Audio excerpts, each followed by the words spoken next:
तो बिहार के लिए आज का ऐतिहासिक दिन है और बिहार की जनता बेहद ही खुश और प्रसन्न भी, क्योंकि आज बुनियादी ढांचे और सामाजिक आर्थिक विकास को बढ़ावा देने के लिए प्रधानमंत्री नरेंद्र मोदी बिहार के सिवान पहुंचे हैं। आज मढौरा की लोकोमोटिव फैक्ट्री से पहला इंजन अफ्रीका को एक्सपोर्ट किया जा रहा है। यह अफ्रीका जाएगा, वहां की गाड़ी को खींचेगा। आप लोगों ने और पूरे बिहार ने ये मौका दिया हम लोगों को एनडीए में, लेकिन उसके बाद जो बोलिए कि उसके पहले वाले जितने थे, अब आजकल अनाप शनाप चारों तरफ प्रचार प्रसार करता रहता है। बाबा हरिहर नाथ की धरती वंदे भारत ट्रेन से बाबा गोरखनाथ की धरती से जुड़ गई है। और आज हम गर्व से कह सकते हैं कि आपके 11 साल के शासनकाल में जहां यूपीए ने हमें मात्र 2 लाख करोड़ रुपया भी नहीं दिया था, आज आपके नेतृत्व में लगभग 16 लाख करोड़ रुपया इस बिहार को देने का काम किया है। नरेंद्र मोदी ने आज सिवान में रैली का संबोधन किया।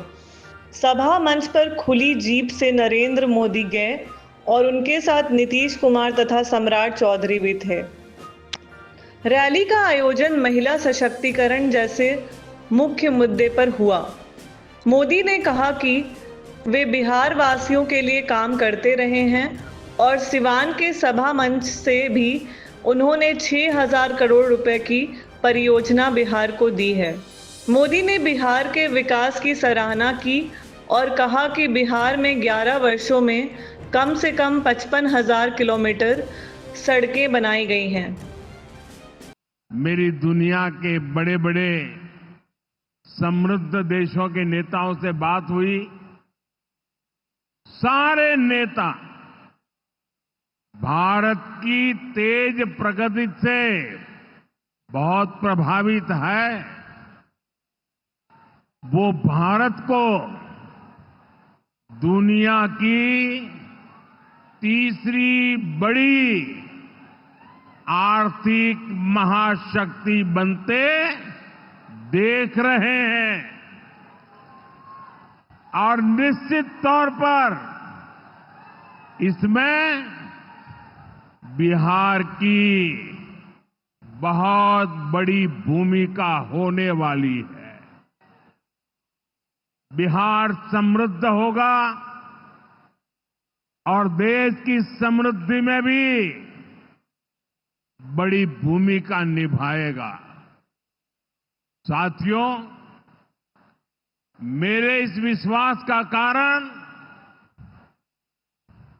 बिहार के आप सभी लोगों का सामर्थ्य है।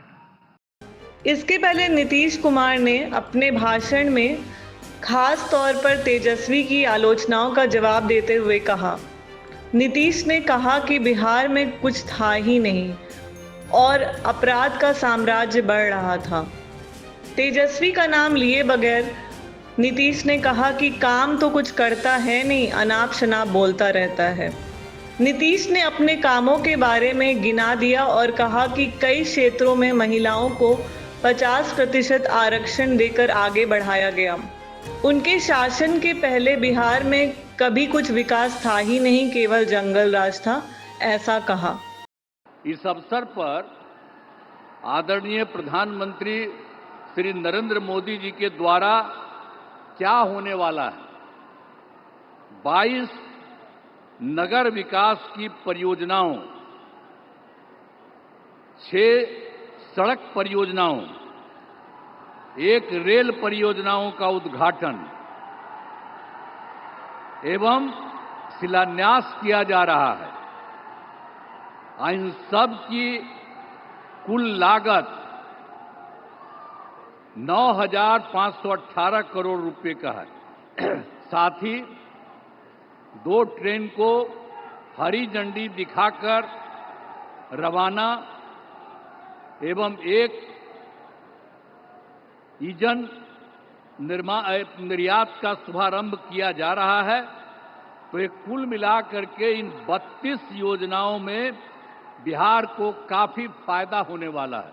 आप लोगों ने और पूरे बिहार ने ये मौका दिया हम लोगों को एनडीए में, लेकिन उसके बाद जो बोलिए कि उसके पहले वाले जितने थे, अब आजकल अनाप शनाप चारों तरफ प्रचार प्रसार करता रहता है। इस बीच में उप मुख्यमंत्री सम्राट चौधरी भी बोले। उन्होंने कहा कि जहां कांग्रेस के 11 वर्ष के शासनकाल में बिहार को 2 लाख करोड़ रुपए भी नहीं दिए गए थे, नरेंद्र मोदी ने 11 साल में 16 लाख करोड़ रुपए के पैकेज और परियोजनाएं बिहार को दी। और आज हम धन्यवाद देना चाहते हैं प्रधानमंत्री जी को फिर से, मां गंगा को साफ करने के लिए जो नगर विकास नमामि गंगा के माध्यम से लगभग 6000 करोड़ की योजना यहां से शिलान्यास और उद्घाटन करने वाले हैं कि जब भी हम लोग भारत सरकार से पैकेज के तौर पर मांगते हैं, एनडीए की सरकार चाहे सरदे अटल बिहारी वाजपेयी की हो, आदरणीय नरेंद्र मोदी जी की सरकार हो, 2015 में भी विशेष पैकेज के तौर पर हमको लगभग 1,25,000 करोड़ रुपया मिला। और आज हम गर्व से कह सकते हैं कि आपके 11 साल के शासनकाल में जहां यूपीए ने हमें मात्र 2 लाख करोड़ रुपया भी नहीं दिया था, आज आपके नेतृत्व में लगभग 16 लाख करोड़ रुपया इस बिहार को देने का काम किया है। नरेंद्र मोदी ने विस्तार से बिहार पर केंद्रित करके जवाब दिया कि कांग्रेस ने अपने लंबे शासनकाल में देश को गरीब बनाया और बिहार को अत्यंत गरीब बनाया। साथ ही कहा कि लाइसेंस कोटा परमिट राज चलाते रहे। मोदी ने कहा कि उन्होंने भारत के 4 करोड़ परिवार को गरीबी से बाहर निकाला। पहले बिहार की आधे से अधिक आबादी बहुत अधिक गरीब की श्रेणी में आती थी, लेकिन बीते दशक में बिहार के करीब 4.25 करोड़ साथियों ने खुद को गरीबी से मुक्त किया है। बीजेपी के 11 वर्ष के शासनकाल में जितना हुआ पहले वालों से बहुत हुआ, परंतु आगे भी मोदी चैन की नींद नहीं सोएंगे। बिहार के बारे में उन्होंने एक आंकड़ा दिया कि 1,10,000 पक्के घर बन चुके हैं और इससे कहीं ज्यादा पक्के घर बनाए जाने हैं। लंबे समय तक कांग्रेस के लाइसेंस राज ने देश को गरीब रखा और गरीब को अति गरीबी में धकेल दिया।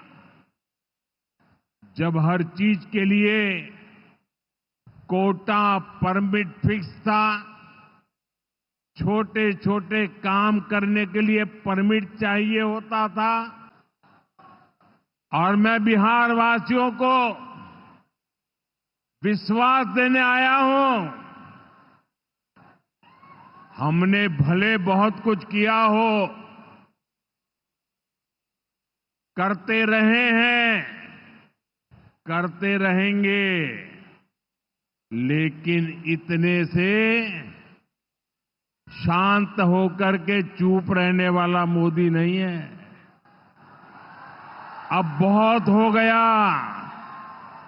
बहुत कर लिया जी नहीं, मुझे तो बिहार के लिए और भी बहुत कुछ करना है।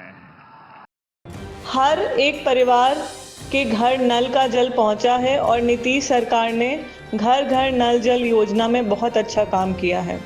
अपनी कुछ बात सिवान पर भी केंद्रित करते हुए मोदी ने कहा कि सिवान के 45 लाख परिवारों को पहली बार उनके घर नल जल पहुंचाया गया। मोदी ने सीधा आरोप लगाया है कि राजद और कांग्रेस के मुद्दे बिहार विरोधी और निवेश विरोधी हैं, इसीलिए ये लोग नौजवानों के बीच में जगह नहीं बना पाएंगे। सिर्फ बीते 10-11 साल की बात करूं तो इन 10 वर्षों में बिहार में करीब 55,000 किलोमीटर ग्रामीण सड़कें बनी हैं। 1.5 करोड़ से ज्यादा घरों को बिजली के कनेक्शन से जोड़ा गया है। 1.5 करोड़ लोगों को, वहां के घरों को पानी का कनेक्शन दिया गया है। 45,000 से ज्यादा कॉमन सर्विस सेंटर्स बनाए गए हैं। प्रधानमंत्री के आने के पहले तेजस्वी ने 12 सवाल पूछे थे, जिसमें यह भी पूछा था कि लालू प्रसाद ने बिहार में रेल फैक्ट्री कारखाना लगाया, नीतीश कुमार या नरेंद्र मोदी क्या कोई भी कारखाना लगा पाए। मोदी ने अपने भाषण में कहा कि मढ़ौरा रेल फैक्ट्री कारखाना लगाकर रेल इंजन का उत्पादन उनकी सरकार ने सुनिश्चित किया। विदेशों तक में यहां से इंजन बनकर जा रहे हैं। मोदी ने कहा कि सारण को पिछड़ा समझकर राजद और कांग्रेस ने अपने हाल पर छोड़ दिया था। अब बिहार से बना हुआ रेल इंजन अफ्रीका की रेल चलाएगा। बिहार के मखाना और फल सब्जियों के बाहर निर्यात के बारे में भी मोदी ने दावे किए हैं। मोदी ने लगभग आधे घंटे का भाषण दिया। मोदी ने रेल मार्ग के साथ साथ हवाई यात्रा, जल मार्ग और सड़क, सब तरह के इंफ्रास्ट्रक्चर पर बात की। मेक इन इंडिया के संकल्प को भी समृद्ध कर रहा है, क्योंकि आज मढ़ौरा से गिनी गणराज्य को पहला लोकोमोटिव निर्यात हो रहा है। इस परियोजना के तहत स्थानीय लोगों को रोजगार मिला और क्षेत्र में आर्थिक उन्नति हुई। एनडीए कैसा बिहार बना रही है, इसका उदाहरण मढ़ौरा रेल फैक्ट्री है। आज मढ़ौरा की लोकोमोटिव फैक्ट्री से पहला इंजन अफ्रीका को एक्सपोर्ट किया जा रहा है। यह अफ्रीका जाएगा, वहां की गाड़ी को खींचेगा।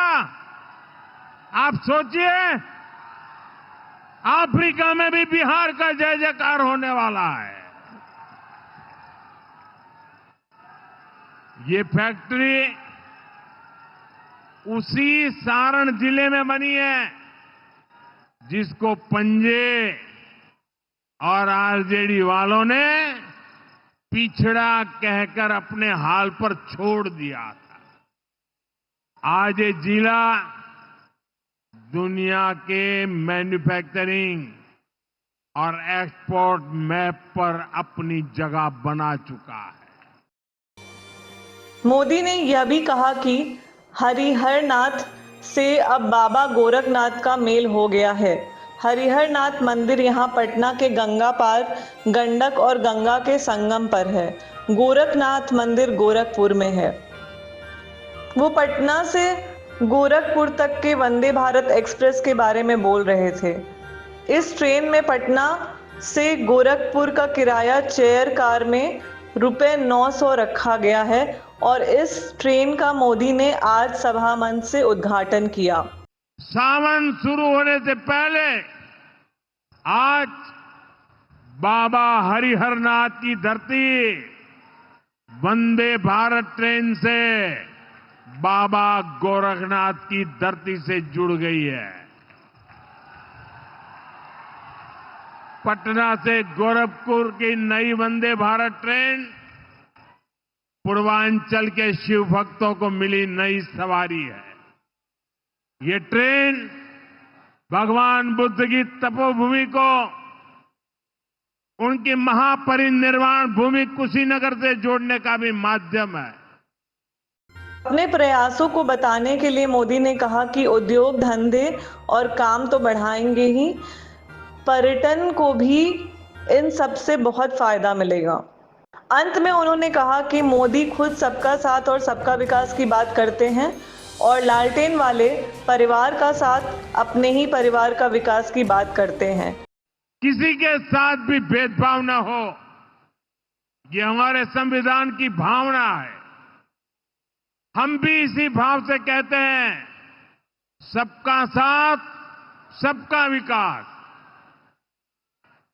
लेकिन लालटेन और पंजे वाले कहते हैं परिवार का साथ, परिवार का विकास।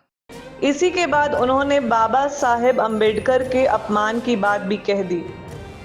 बाबा साहेब अम्बेडकर के अपमान के मामले को 11 जून के जन्मदिन के बाद से चलने की कोशिश में भाजपा का नेतृत्व लगा हुआ है। एनडीए के कुछ अन्य नेताओं ने भी इस निहित और स्पष्ट मामले को सीधा आक्षेप बनाकर रखा है। मोदी ने कहा कि लोग समय समय पर बाबा साहेब का अपमान करते हैं और ये लोग माफी कभी नहीं मांगेंगे। अभी पूरे देश ने देखा है कि आरजेडी वालों ने बाबा साहेब की तस्वीर के साथ क्या व्यवहार किया। मैं देख रहा था बिहार में पोस्टर लगे हैं कि बाबा साहब के अपमान पर माफी मांगो, लेकिन मैं जानता हूं ये लोग कभी माफी नहीं मांगेंगे, क्योंकि इन लोगों के मन में दलित, महादलित, पिछड़े, अति पिछड़े के प्रति कोई सम्मान नहीं है। आरजेडी और कांग्रेस बाबा साहब आम्बेडकर की तस्वीर को पैरों में रखती है, जबकि मोदी बाबा साहब आम्बेडकर को अपने दिल में रखता है। देखते रहिए विमर्श न्यूज। धन्यवाद।